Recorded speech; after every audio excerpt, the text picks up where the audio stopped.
Ion chromatography, or IC, is a useful tool for identifying potentially harmful residues on the surface of your circuit boards. It can also be a very useful tool for qualifying cleaning processes. Just like with any other analytical tool, though, we need to make sure we understand how it works so we can avoid drawing any false conclusions about the data. In this episode, let's take a dive into IC so we can understand how it works and, more importantly, the limitations of the technique so that you have all the tools that you need to make those critical cleaning decisions on your manufacturing floor.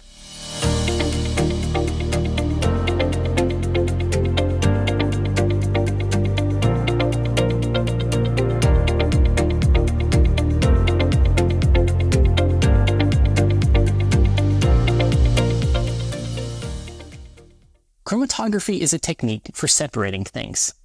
Its name comes from a Greek word which can be loosely translated to write color, and that stems from its original applications for separating pigments. In our case, we're separating ions, hence the term ion chromatography.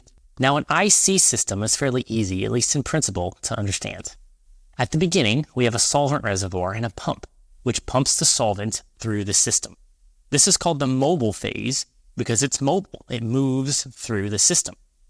That goes to a column, or what we call the stationary phase. Now, depending on what you're trying to separate, your column can have different things inside of it, but generally speaking, think about it like a bunch of different molecules inside that are attached to the inside of that column that can interact with our sample as it moves by. After leaving the column, the solvent then goes to a detector.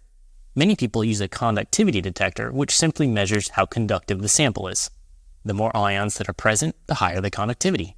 Now, to analyze a sample, what we have to do is inject it and let the magic happen. Well, it's not exactly magic. You see, as the sample makes its way through the column, it'll interact with the stationary phase. Remember those molecules I talked about? Well, depending on how strongly the sample interacts with those molecules, it may take longer or shorter to make it to the end. Different ions will react differently with the stationary phase, which means that as our mixture makes its way through the column, the ions will be separated out and make it to the end at different times. You can think about it like a race. The ions that don't interact very strongly with the column will make it to the end first. Now, the ions that spend more time in the column because they interact with that stationary phase will take much longer, and they'll elute much later. So an IC chromatogram is simply measuring the conductivity of what's coming out the other end of our column as a function of time. As those ions slowly get separated and make their way out of the column, we can detect them as peaks.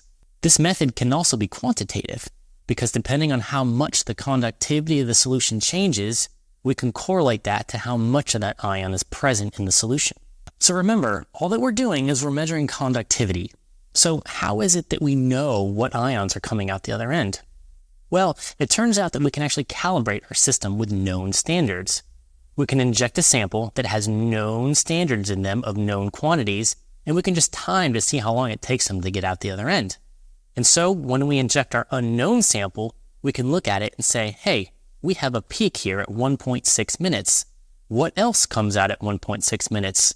This sounds good, but can actually be a major disadvantage of IC, because unless you have a secondary detector like a mass spec, the best thing that you can do is say, based on our knowledge of the system and the standards that we have, the sample is most likely XYZ in this concentration. All right, if you like that content, make sure to hit that like button and subscribe. Also hit that bell icon for notifications when new videos get posted. If you have any questions, feel free to post them in the comments below, or you can send an email to AskDrAdam at KYZEN.com. Thanks again, and stay clean.